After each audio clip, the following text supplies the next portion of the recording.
चलिए नमस्कार साथियों, मैं गौरव शर्मा आप सभी का स्वागत करता हूं अग्रिम एकेडमी के इस ऑनलाइन प्लेटफॉर्म पर। और मुझे उम्मीद है साथियों सभी को क्लासेस में मज़ा आ रहा होगा। और आज का जो हमारा टॉपिक होने वाला है वो टॉपिक होने वाला है विदेशी आक्रमण।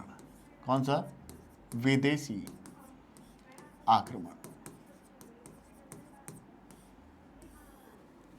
देखिए, अगर आपको क्लासेस वगैरह समझ में आ रही हैं तो मेरे भाई क्लासेस को लाइक ज़रूर कर दिया करो और साथ में अपने दोस्तों तक शेयर कर दिया करो, ठीक है ना, जिससे कि आपके अपने साथी भी क्लासेस के साथ जुड़ सके। और साथ के साथ अपना नोट्स ज़रूर बनाते रहा करो, ठीक है ना। चलो, तो विदेशी आक्रमणों को समझते हैं। मैंने आपको बताया था लास्ट, जब घनानंद लास्ट क्लास में पढ़ा रहा था तो मैंने बताया था सिकंदर का आक्रमण हुआ था घनानंद के समय पर। लेकिन उससे पहले भी एक विदेशी आक्रमण हुआ था। देख लो क्या क्या है। जब आप विदेशी आक्रमणों को पढ़ेंगे, क्योंकि विदेशी आक्रमणों के बाद हमें मौर्य साम्राज्य की तरफ बढ़ना है, एक बीच में टॉपिक आ गया। देखो, सबसे पहले आर्यों का आगमन हुआ था। सबसे पहले ये हम पढ़ चुके हैं। ये आक्रमण नहीं था, आगमन था आर्यों का। ये हम पढ़ चुके हैं पीछे वैदिक सभ्यता में।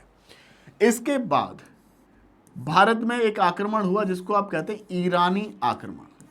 कौन सा? ईरानी आक्रमण। 516 बीसी में हुआ था। कब हुआ था? 516 बीसी में। किसका? जिसका नाम था दारा फर्स्ट, या जिसको आप कहते हैं डेरियस फर्स्ट, ठीक है मेरे भाई। इसके बाद एक और विदेशी आक्रमण हुआ जिसको आप कहते हैं यूनानी आक्रमण। यूनानी आक्रमण, इसी को आप कहते हैं मेरे भाई, इसी को आप कहते हैं आप अलेक्जेंडर का आक्रमण, मतलब सिकंदर का आक्रमण।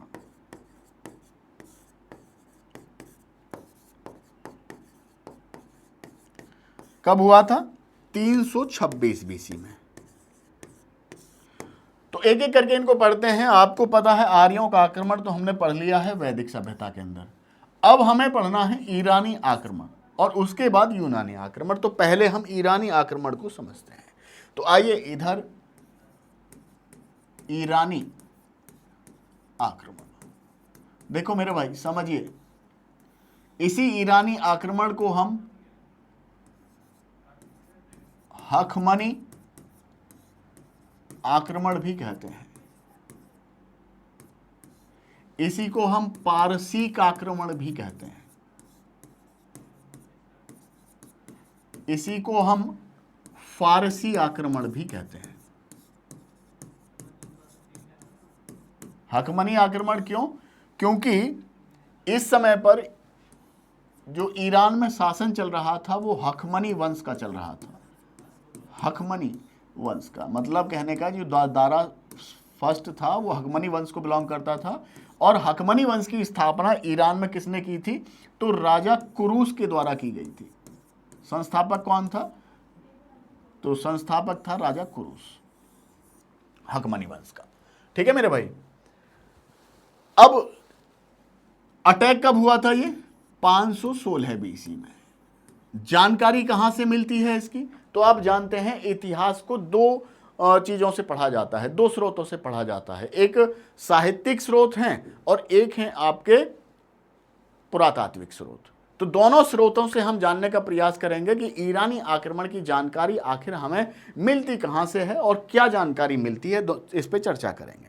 तो सबसे पहले समझते हैं इस ईरानी आक्रमण के जो साहित्यिक, छोड़िए पहले पुरातात्विक लिखते हैं। पुरातात्विक स्रोत क्या कहते हैं? पुरातात्विक स्रोत। तो 3 अभिलेख हैं जो इस समय की जानकारी देते हैं। 3 अभिलेख हैं। कौन कौन से अभिलेख हैं? 3 देखो मेरे भाई।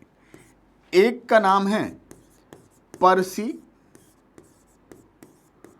पोलिस का अभिलेख।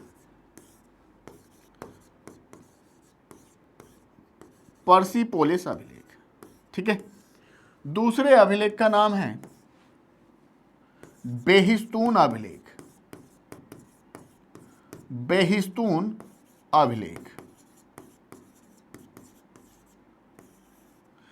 तीसरा अभिलेख है जिसका नाम है नक्शी रुस्तम का अभिलेख, नक्शी रुस्तम का अभिलेख,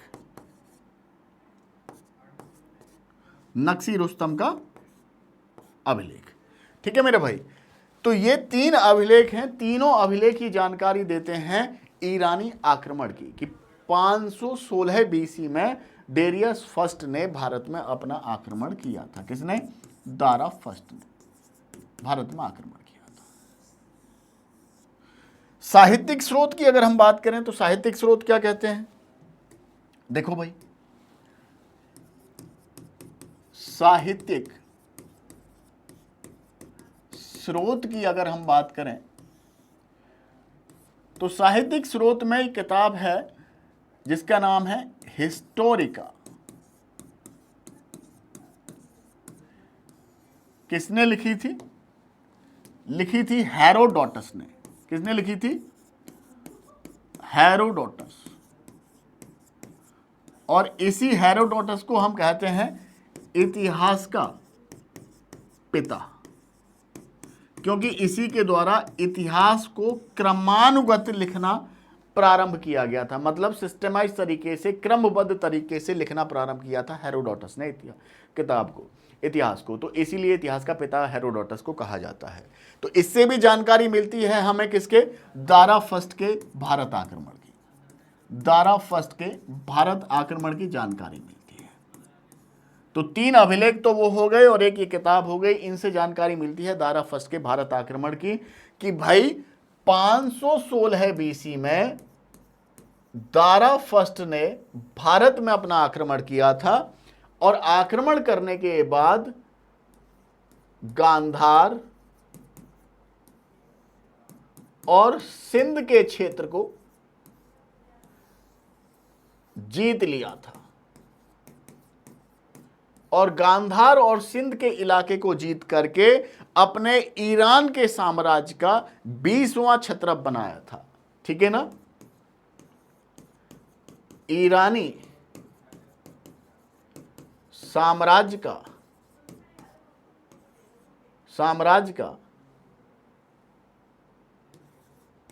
20वां छत्रप बनाया था। बात क्लियर हुई भाई? ईरानी साम्राज्य का 20वां छत्रप बनाया था दारा फर्स्ट ने गांधार और सिंध के इलाके को जीत करके 516 बीसी में। ये ईयर आप याद रखेंगे। तो क्या दारा फर्स्ट से पहले किसी ने आक्रमण नहीं किया था? दारा फर्स्ट से पहले एक ईरानी ने और भी आक्रमण किया था जिसका नाम है साइरस फर्स्ट। इसने भी आक्रमण किया था। ये ईरानी है। ये भी साइरस फर्स्ट ने आक्रमण किया था हिंदू कुश के इलाके में, हिंदू कुश के इलाके में, क्षेत्र में। लेकिन ये एक अभियान जो था ये असफल अभियान था। तो असफल अभियान था तो हमारे लिए कोई रिलेवेंसी नहीं है। हिंदू कुश के क्षेत्र में असफल अभियान किया था तो इसलिए इसकी कोई रिलेवेंसी नहीं है। ठीक है मेरे भाई? अब हम बात करते हैं, ये तो बात क्लियर हो गई कि दारा फर्स्ट के आक्रमण की जानकारी कहां से मिलती है। पर्सिपोलिस का अभिलेख, बेहिस्तून अभिलेख, नक्शी रुस्तम अभिलेख। साहित्यिक स्रोतों की बात करें तो हेरोडोटस की किताब है हिस्टोरिका, यहां से आपको जानकारी मिलती है। क्या जानकारी मिलती है कि भाई 516 बीसी में अटैक हुआ था, गांधार सिंध के इलाके को जीता था दारा फर्स्ट ने और अपने ईरानी साम्राज्य का 20वां छत्रप बनाया था। बात समझ में आई? और ये 20वां छत्रप दारा फर्स्ट के लिए इतना ज़्यादा महत्वपूर्ण था कि जितना उसके बताते हैं कि जितना उसके 19 छत्रपों से रेवेन्यू इकट्ठा होता था उतना अकेले 20वें छत्रप से जो है राजस्व इकट्ठा होता था।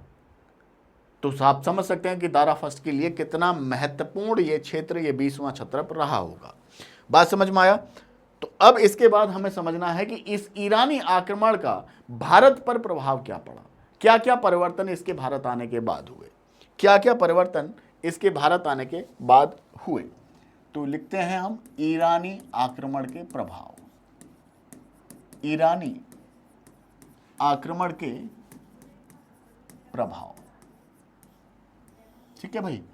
ईरानी आक्रमण के प्रभाव। सबसे पहले तो व्यापारिक मार्गों की जानकारी मिली। व्यापारिक मार्गों की जानकारी। दूसरा, भारत में क्रमागत इतिहास लेखन प्रारंभ हुआ। क्रमागत इतिहास लेखन प्रारंभ हुआ। इसके साथ साथ भारत में अरमाइक और खरोष्ठी लिपि का विकास हुआ। अरमाइक और खरोष्ठी लिपि का विकास हुआ। नेक्स्ट, सिक्का पद्धति का प्रारंभ हुआ। सिक्का प्रणाली की शुरुआत होती है। ठीक है, यहां पर आपको डेरिक,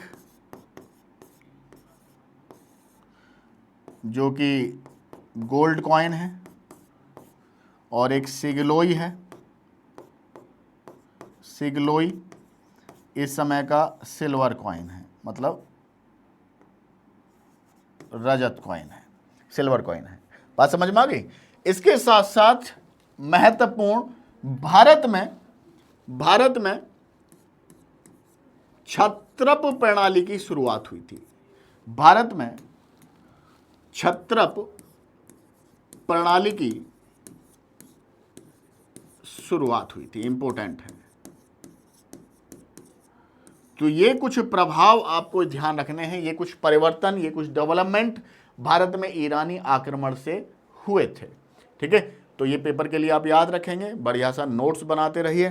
मुझे उम्मीद है आपको ये टॉपिक भी समझ में आ गया होगा, और अगर किसी को कहीं कोई डाउट आया है तो कमेंट बॉक्स में लिख भेजेंगे। तो आगे हम जो बढ़ेंगे, अगले आक्रमण की तरफ बढ़ेंगे यहाँ से, और अगला आक्रमण होगा यूनानी आक्रमण, सिकंदर का आक्रमण।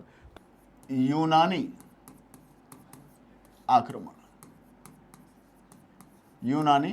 आक्रमण जो कि कब हुआ? 326 बीसी में, जिसे आप कहते हैं सिकंदर का आक्रमण। इसको भी निपटाते हैं, सिकंदर का आक्रमण। देखो इसको देखते हैं। देखो भाई, एक देश है जिसका नाम है ग्रीक, ये जिसको आप जानते हैं यूनान, इसी को आप कहते हैं मैसेडोनिया,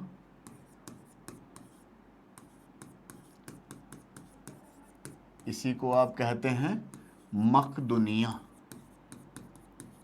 ठीक है मेरे भाई, यहीं के एक शासक हैं, यहीं पर एक शासक शासन कर रहे हैं जिनका नाम है फिलिप द्वितीय। क्या नाम है? फिलिप द्वितीय। फिलिप द्वितीय का शासन चल रहा था, और इनकी पत्नी का नाम था ओलंपिया। ओलंपिया पत्नी का नाम है। और ओलंपिया से राजा फिलिप को एक बेटे का जन्म हुआ। इस मायने में भी ओलंपिया बड़ी महत्वपूर्ण थी, क्योंकि उनकी सारी रानियों में से अकेले ओलंपिया ही थी जिन्होंने एक बेटे को जन्म दिया था। तो ओलंपिया से एक बेटे को जन्म हुआ, और 356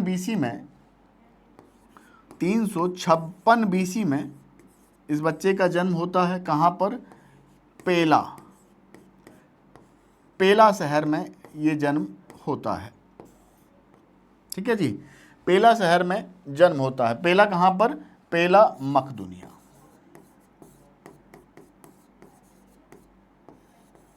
और इस बच्चे का नाम रखा जाता है क्या? Alexander third. क्या नाम है इस बच्चे का? अलेक्जेंडर थर्ड, या जिसको आप कहते हैं अलेक्जेंडर मैसोडोन। अलेक्जेंडर मैसोडोन या मैसोडोनिया। अलेक्जेंडर मैसोडोन या मैसोडोनिया।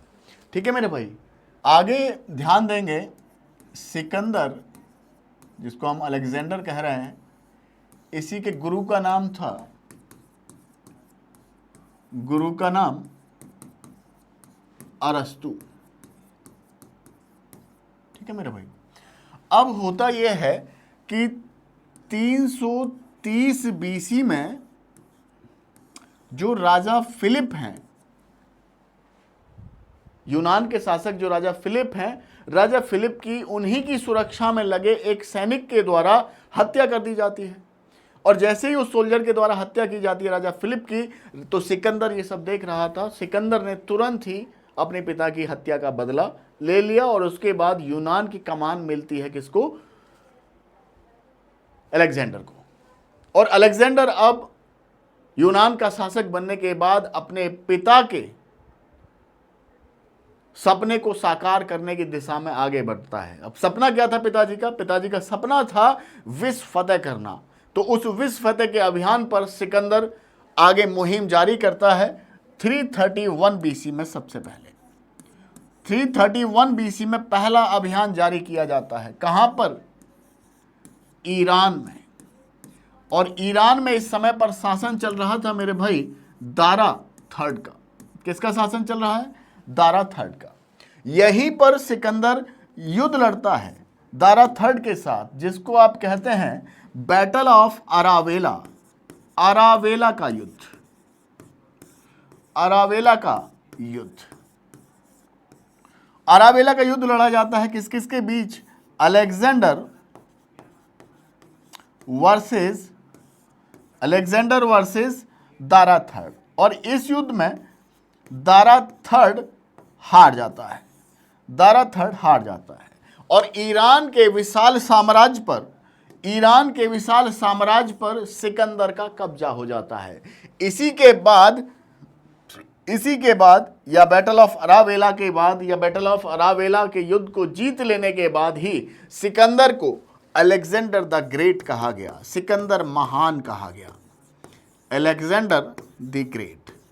तो आपसे अगर पूछ लिया जाए कि सिकंदर महान की उपाधि किस युद्ध के बाद मिली थी सिकंदर को, तो सिकंदर महान की उपाधि सिकंदर को बैटल ऑफ अरावेला के बाद मिली थी, ईरान के विशाल साम्राज्य को जीतने के बाद मिली थी। इसके बाद आपको पता है, मैं पीछे बता चुका हूं, ईरान का जो सबसे महत्वपूर्ण क्षत्रप था वो सिंध और गांधार वाला क्षेत्र था और सबसे ज़्यादा रेवेन्यू जनरेट होता था।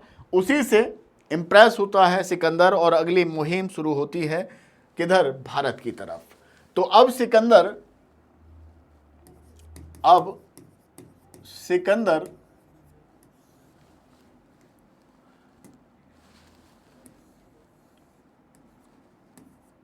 खैबर दर्रे के रास्ते भारत में प्रवेश करता है। और जैसे ही प्रवेश करता है तो सबसे पहले मुलाकात होती है किससे? राजकुमार आम्भी से। देखो, सिंधु नदी और झेलम नदी,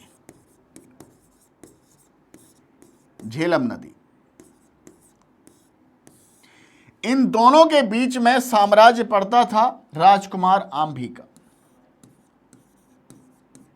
आम्भी राजकुमार।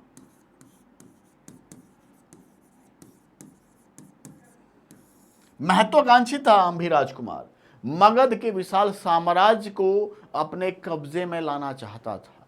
उसी षड्यंत्र के लिए इसने अपना दिमाग लगाया कि सिकंदर की अगर विशाल सेना का अगर सपोर्ट मिल जाता है, मदद मिल जाती है, तो हम मगध पर अपना नियंत्रण हासिल कर लेंगे। उसी के चलते इसने क्या किया? उसी के चलते इसने अपने एक मित्र शशिगुप्त के साथ मिलकर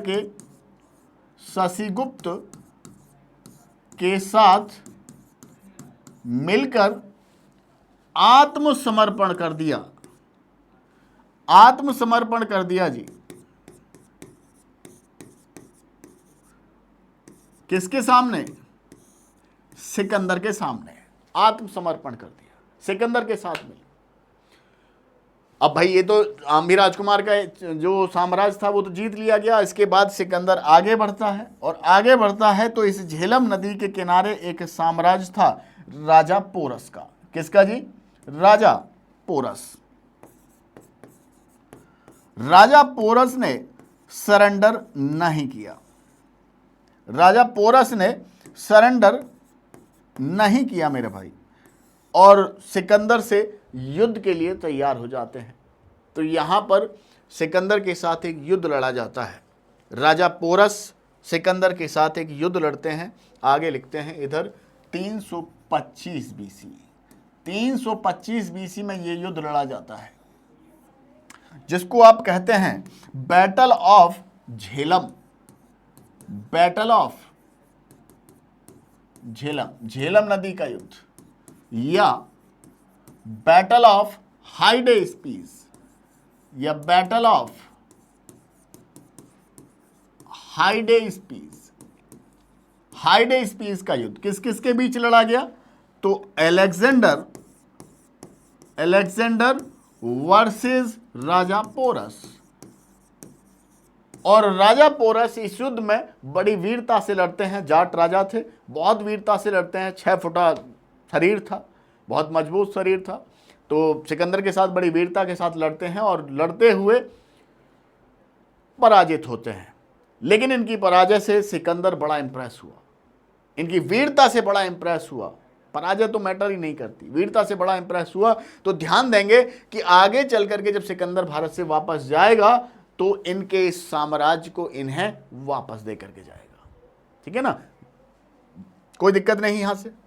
यहां से आगे अब सिकंदर बढ़ेगा, झेलम नदी से आगे बढ़ेगा व्यास नदी की तरफ। यहां से आगे कहां बढ़ेगा? व्यास नदी। और व्यास नदी पार करने के बाद शुरू होता है मेरे भाई मगध का विशाल साम्राज्य।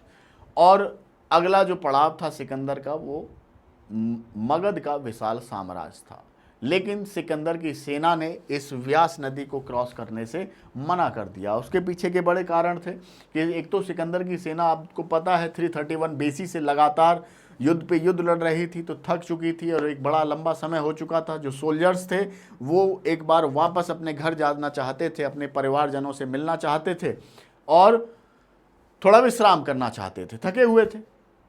दोबारा से अभियान को शुरू किया जाए। एक बड़ा कारण ये भी था कि आगे मगध का विशाल साम्राज्य था, एक बड़ी विशाल सेना, बड़ी विशाल हाथियों की सेना मगध के राजा के पास थी। तो उससे भी कहीं ना कहीं घबराहट थी कि यार एक तो थके हुए हैं और ऊपर से सामने विशाल साम्राज्य है, तो कैसे जीता जाएगा। तो इसलिए जरूरी है कि वापस जो है यूनान चला जाए। लेकिन इस बीच सिकंदर ने कई सारे इलाकों को जीता था। ये कहानी समझ लेना, कई सारे इलाकों को जीता था सिकंदर ने। कौन कौन से इलाके सिकंदर के द्वारा जीते गए थे? सिकंदर के द्वारा जीते हुए क्षेत्र,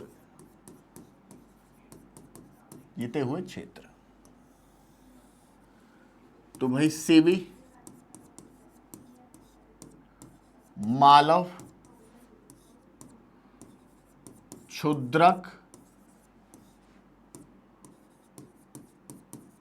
अगस्लोई,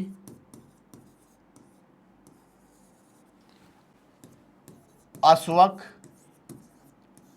और पाटल।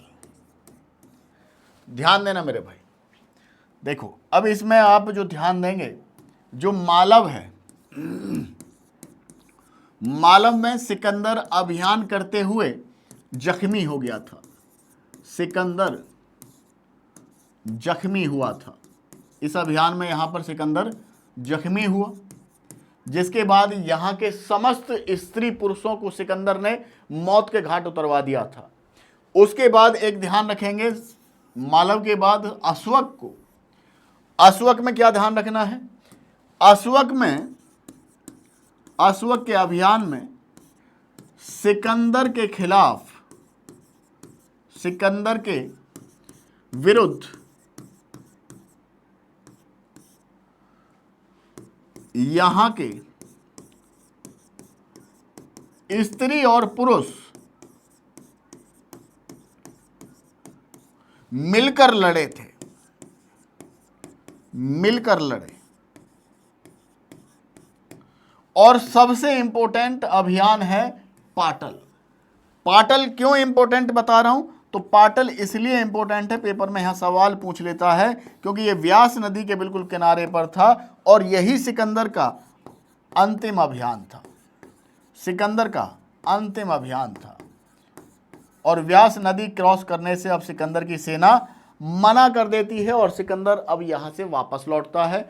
तो वापस जब लौटेगा तो सिंधु नदी के मुहाने से सिकंदर की सेना दो भागों में बटेगी। एक टुकड़ी स्थल मार्ग से वापस जाएगी और एक टुकड़ी जो जाएगी वो जाएगी समुद्र के रास्ते। तो देखते हैं सिकंदर की सेना किस प्रकार से यहां से वापस निकलती है। देखो, एक सेना तो जाएगी जल मार्ग से और एक सेना जाएगी, एक जो सेना की टुकड़ी है वो जाएगी थल मार्ग से, मतलब जमीनी रास्ते से। ठीक है, देखो जलमार्ग का जो जलमार्ग से जो सेना का नेतृत्व कर रहा था उसका नाम था निर्याकस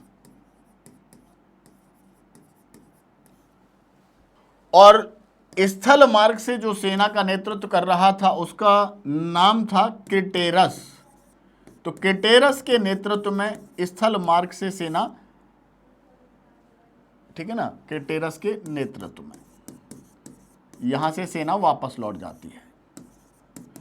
और इसी के साथ था सिकंदर भी, स्थल मार्ग से सिकंदर वापस लौट रहा था और इसी बीच सिकंदर ईरान के शहर बेबीलोन में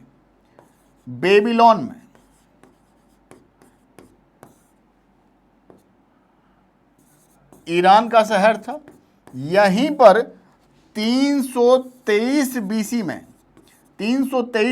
में सिकंदर की मृत्यु हो जाती है। सिकंदर की मृत्यु हो जाती है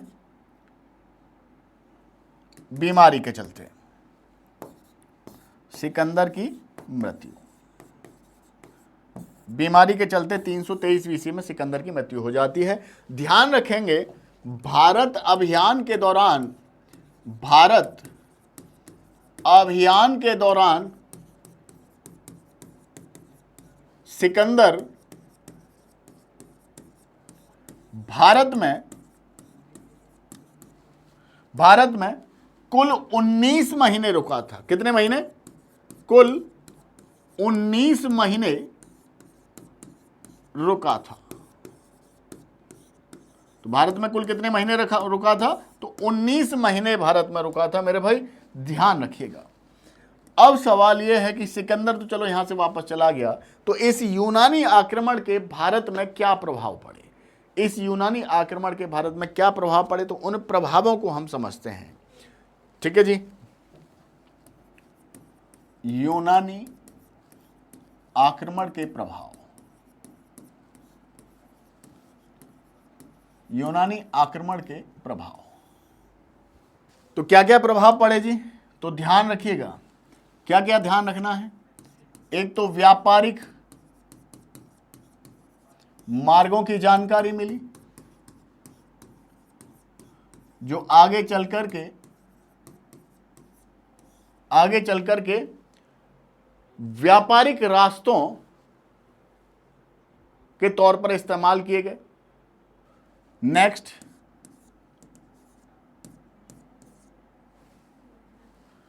गांधार शैली का विकास हुआ इसी टाइम पर। गांधार शैली का विकास,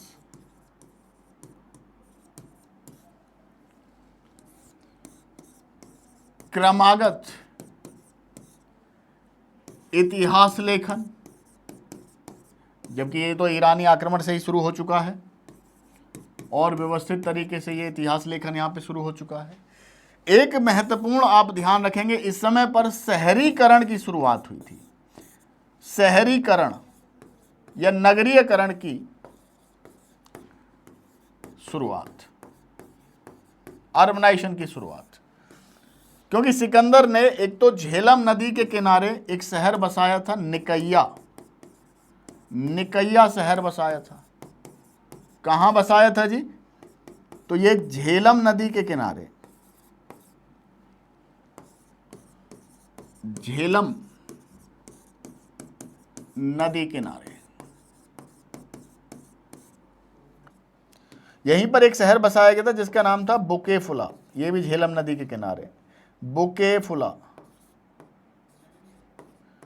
और ये अपने घोड़े की याद में बसाया गया था शहर। किसकी याद में? अपने घोड़े की याद में।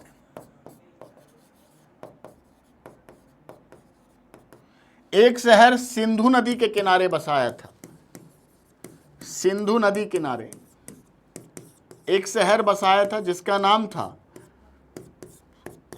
सिकंदरिया। यहां तक किसी को कोई प्रॉब्लम नहीं होनी चाहिए। इसी के साथ ये विदेशी आक्रमणों का जो आपका चैप्टर था ये आपका समाप्त हो जाता है। यहाँ तक किसी को कोई प्रॉब्लम नहीं होनी चाहिए और मुझे उम्मीद है सभी को क्लासेस बढ़िया से समझ में आ रही होंगी। और अगर किसी को कहीं कोई डाउट है, कोई प्रॉब्लम है तो भाई कमेंट बॉक्स में लिख भेजेंगे। बढ़िया से नोट्स ज़रूर बनाते रहो और अपने दोस्तों तक भी क्लास को शेयर करो। अगर क्लास आपको अच्छी लग रही है तो लाइक करना ना भूलिएगा और चैनल को सब्सक्राइब कर लेना, जिससे कि क्लास की इन्फॉर्मेशन, क्लास का नोटिफिकेशन आपके पास पहुंचे सबसे पहले। तो थैंक यू सो मच। जय हिंद, जय भारत।